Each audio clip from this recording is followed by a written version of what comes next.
નમસ્કાર મિત્રો, range finance સિસ્ટમમાં ફરી વખત આપનું હાર્દિક સ્વાગત છે.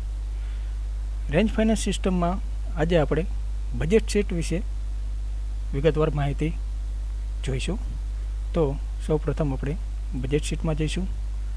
તો મિત્રો, તમને જે સ્ક્રીનમાં દેખાઈ રહ્યું છે તે મુજબ તમારી રેન્જમાં જે કંઈ બજેટ ડિવિઝન કક્ષાએથી ફાળવવામાં આવ્યું છે તેની વિગત તમને અહીંયા જોવા મળશે. ડિવિઝન કક્ષાએથી વાર્ષિક બજેટ જે ફાળવણી કરવામાં આવે છે, જે અલગ અલગ સ્કીમ વાઇઝ, અલગ અલગ મોડેલ વાઇઝ તમને જે એલોટમેન્ટ કરવામાં આવશે તેની અહીંયા તમને વિગત જોવા મળશે. તેમાં સૌપ્રથમ બજેટ કોડ જોવા તમને મળશે.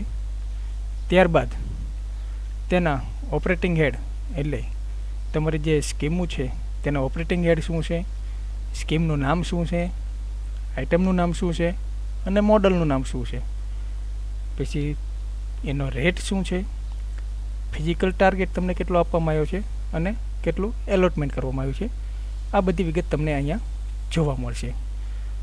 તમારી બજેટ રેન્જ શીટમાં તમને જે કંઈ સ્કીમમાં અને જે કંઈ મોડેલમાં એલોટમેન્ટ કરવામાં આવ્યું છે તેટલા જ અહીંયા તમને જોવા મળશે. એલોટમેન્ટ વગરના કોઈ તમને મોડેલ કે હેડ જોવા મળશે નહીં. તો આપ જોઈ રહ્યા છો કે તમને જે રેન્જમાં એલોટમેન્ટ કરવામાં આવ્યું છે તે તમને અહીંયા સ્કીમ અને મોડેલ વાઇઝ તેનું તમને દેખાઈ રહ્યા છે. ત્યારબાદ તમને જેટલું એલોટમેન્ટ કુલ થયું છે તેનો ઉપર અહીંયા તમને સરવાળો જોવા મળશે, ટોટલ, કે આટલું આપણને 1,94,61,251નું એલોટમેન્ટ કરવામાં આવ્યું છે. ત્યારબાદ આપણે જોઈએ હવે આગળ કે ટોટલ ડેટા એન્ટર. તો ટોટલ ડેટા એન્ટર એટલે શું? તો હવે મિત્રો, તમને ડિવિઝન કક્ષાએથી જે એલોટમેન્ટ કરવામાં આવ્યું છે, સપોઝ તમે એ માની લો કે તમને 18 નંબરનો બજેટ કોડ છે, જેનું નામ સ્કીમ છે 02 ડિવિઝનલ અને તેનું મોડલ છે 220. હવે 02 ડિવિઝનલ સ્કીમમાં મોડલ 220માં તમને કુલ 20,000નું એલોટમેન્ટ કરવામાં આવ્યું છે. આ 20,000ના એલોટમેન્ટ કર્યા બાદ તમે આ મોડલ હેઠળ કુલ કેટલા રકમના વાઉચરની ડેટા એન્ટ્રી કરી છે તેની વિગત એ ટોટલ ડેટા એન્ટર. માનો કે 20,000ની તમને ફાળવણી થઈ છે, એની સામે તમે 17,006 રૂપિયાના વાઉચર એન્ટર કર્યા છે. તમે જેમાં પેમેન્ટ થઈ ગયું હોય તોય ભલે અને રેન્જ કક્ષાએ હજી પેન્ડિંગ હોય તોય ભલે, પણ તમે જેટલી વાઉચર એન્ટ્રી, ટૂંકમાં જેટલા ઈ કોડમાં જેટલી વાઉચર એન્ટ્રી થઈ છે એ બધી રકમનો સરવાળો તમને અહીંયા જોવા મળશે. તેવી જ રીતે એક્સપેન્ડિચર ટોટલ ટકા, મતલબ તમને જે ડિવિઝન કક્ષા દ્વારા જે કોડમાં, જે સ્કીમમાં અને જે મોડેલમાં જેટલું એલોટમેન્ટ થયું છે તેની સામે તમે જે વાઉચર ડેટા એન્ટ્રી કરી છે અને ડિવિઝન કક્ષાએ મોકલી દીધા છે વાઉચરો, એમ વાઉચરો ડિવિઝન કક્ષાએ મોકલી દીધા બાદ ડિવિઝનથી તેની એડવેન્સ પ્રોસેસ કરવામાં આવી હોય, એડવેન્સ પ્રોસેસ કરી એનું પેમેન્ટ કરવામાં આવ્યું હોય, જેવું એનું પેમેન્ટ કરવામાં આવશે એટલે એ તમારું એક્સપેન્ડિચરમાં કેલ્ક્યુલેશન થઈ જશે. પેમેન્ટ કર્યા બાદ તે તમારું એક્સપેન્ડિચર બુક થઈ ગયો.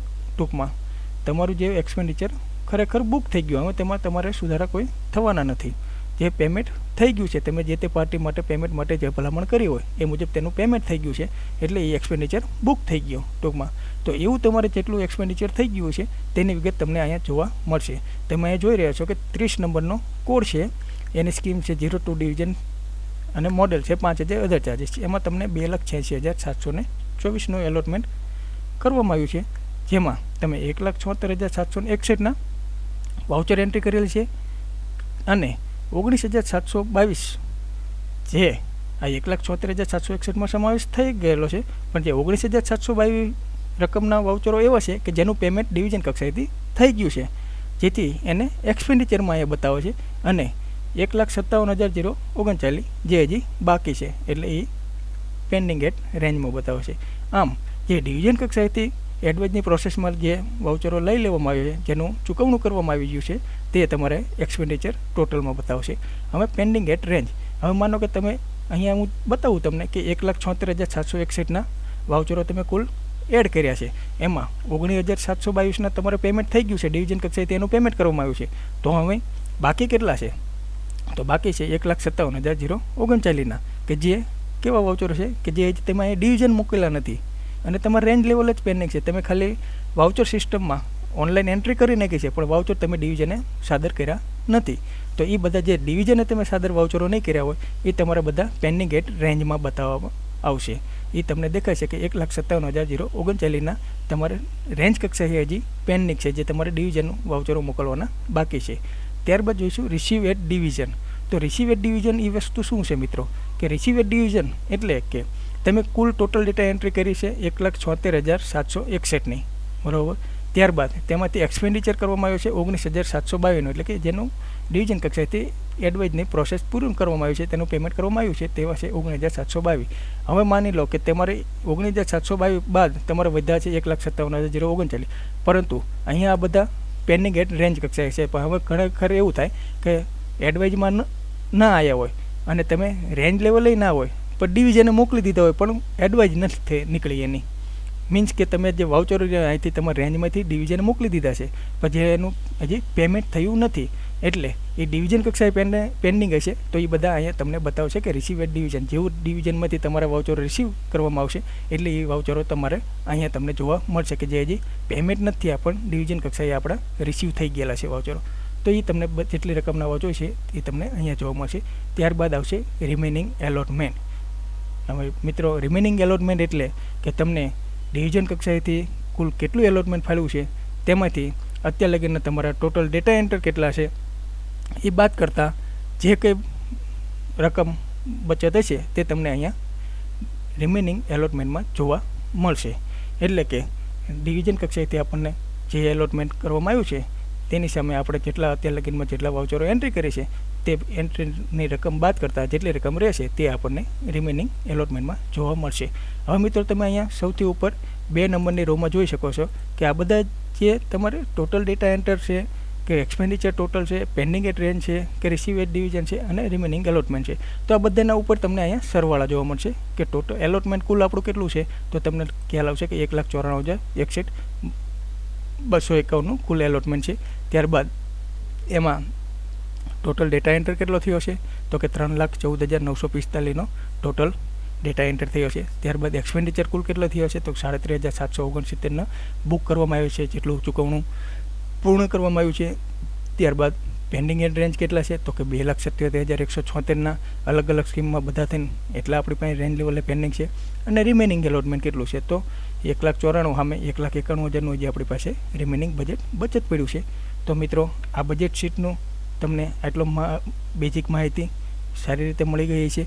હવે આપણે આમાં થોડુંક આગળ જોઈશું કે બજેટ શીટમાંથી આપણે સ્કીમ વાઇઝ એક્સપેન્ડિચર કાઢવો હોય, માનો કે હવે સ્કીમ વાઇઝ એક્સપેન્ડિચર એટલે હું તમને સમજાવી દઉં કે આપણે અહીંયા જોઈશું કે 18 નંબરનો બજેટ કોડ છે, બરાબર. તો એની સ્કીમ છે 02 ડિવિઝનલ. 21 નંબરનો કોડ છે તો એની સ્કીમ છે 02 ડિવિઝનલ. 28 નંબરનો કોડ છે તો એનો સ્કીમ છે 02 ડિવિઝનલ. પરંતુ એના મોડેલ બધા અલગ અલગ છે. 200 વેજીસ છે, 1300 કચેરી ખર્ચ છે, 3,001 આઉટસોર્સિંગ મેન પાવરવાળું છે. તો એના મોડેલ અલગ અલગ છે પણ આપણે સ્કીમ ત્રણેયની એક જ છે. તો હવે મિત્રો આ એક આપણે એવો રિપોર્ટ છે કે જે સ્કીમ વાઇઝ તમને એક્સપેન્ડિચર બતાવશે કે 02 ડિવિઝનલની સ્કીમ છે તેમાં અલગ અલગ મોડેલ ભલે ગમે એટલા હોય પણ 02 ડિવિઝનની જે સ્કીમ છે તેમાં કુલ કેટલું એલોટમેન્ટ આપણને થયું છે અને કેટલો ખર્ચ થયો છે અને કેટલા પેન્ડિંગ છે. તો આ એનો એક આપણે અલગ રિપોર્ટ કરેલો છે. અહીંયા તમે જોઈ શકશો કે 02 ડિવિઝન સ્કીમમાં એ બતાવશે. તો એમાં તમને એલોટમેન્ટ ટોટલ એટલે કે કુલ કેટલું એલોટમેન્ટ થયેલું છે તે તમને અહીંયા જોવા મળશે. ત્યારબાદ ટોટલ ડેટા એન્ટર એટલે હમણાં આપણે જોયું એને ઘોડે કે 02 ડિવિઝનમાં તમને 3,66,724નો કુલ એલોટમેન્ટ કરવામાં આવ્યું છે. તેની સામે તમે કુલ બધા અલગ અલગ મોડલ થઈને કુલ કેટલા ડેટા એન્ટર કરવામાં આવ્યા છે તો કે 2,96,372ને તમારે રેન્જ કક્ષાએથી તમે એને ઓનલાઈન સિસ્ટમમાં વાઉચરની ડેટા એન્ટ્રી કરેલ છે. તો એ તમને અહીંયા સ્કીમ વાઇઝ બધું ભેગો કરીને આપશે આંકડો કે 02 ડિવિઝનમાં તમારે 3,66,000નું કુલ એલોટમેન્ટ થયું છે અલગ અલગ મોડલમાં. એની સામે તમારે 2,96,372નો ડેટા એન્ટ્રી વાઉચરની થઈ ગઈ છે. પછી ટોટલ બુક એક્સપેન્ડિચર બુક એટલે કે તમે 3,66,724નો 02 ડિવિઝન સ્કીમમાં કુલ એલોટમેન્ટ સામે તમારે 37,768નું તમારે ઓલરેડી બુક થઈ ગયું છે એટલે કે ચૂકવણું થઈ ગયું છે. અને પેન્ડિંગ એટ રેન્જ એટલે કે તમને કુલ એલોટમેન્ટ જે સ્કીમમાં કરવામાં આવ્યું છે તેની સામે અલગ અલગ મોડલ હેઠળ તમારે રેન્જ લેવલે કુલ કેટલા વાઉચરો હજી પેન્ડિંગ છે કે જે ડિવિઝન કક્ષાએ મોકલવાના હજી બાકી છે તો એનો આંકડો તમને અહીં પેન્ડિંગ એટ રેન્જમાં જોવા મળશે. ત્યારબાદ રિસીવ એટ ડિવિઝનમાં મેં હમણાં જ કીધું એની જોડે કે તમારે રેન્જ લેવલથી તમારી પાસે પેન્ડિંગ નથી, તમે ડિવિઝન કક્ષાએ મોકલી દીધા છે, પરંતુ ડિવિઝન કક્ષાએથી હજી એને એડવાઇસની પ્રોસેસમાં લેવામાં નથી આવ્યા, માત્ર અહીંયા સ્વીકારવામાં આવ્યા છે વાઉચરો. તો એ તમને અહીંયા જોવા મળશે કે જે એડવાઇસની પ્રોસેસ નથી થઈ પણ અહીંયા વાઉચરો સ્વીકારી લીધા છે તમારા વાઉચરો, તો એ તમને રિસીવ એટ અહીંયા ડિવિઝનમાં બતાવશે. અને ત્યારબાદ આવશે રિમેનિંગ એલોટમેન્ટ, એટલે કે તમને આ સ્કીમમાં કુલ ટોટલ અલગ અલગ મોડલ હેઠળ કેટલો એલોટમેન્ટ ફાળવવામાં આવ્યું છે તેનો સરવાળામાંથી તમારે અલગ અલગ મોડલ હેઠળ જેટલું પણ અત્યાર લગીનો ડેટા એન્ટ્રી થઈ છે તે બાદ કરતાં જે કંઈ બચત રકમ બચતી હશે એ તમને અહીંયા રિમેનિંગ એલોટમેન્ટમાં બતાવવામાં આવશે. અને હમણાં કીધું એની જોડે તમને ઉપર જોવા મળશે કે બધાનો ઉપર ટોટલ મારેલો છે, તમને 02 ડિવિઝન હેઠળ કુલ total allotment, total data entry કેટલો થયો એ બધાનો આ સરવાળો તમને અહીંયા જોવા મળશે.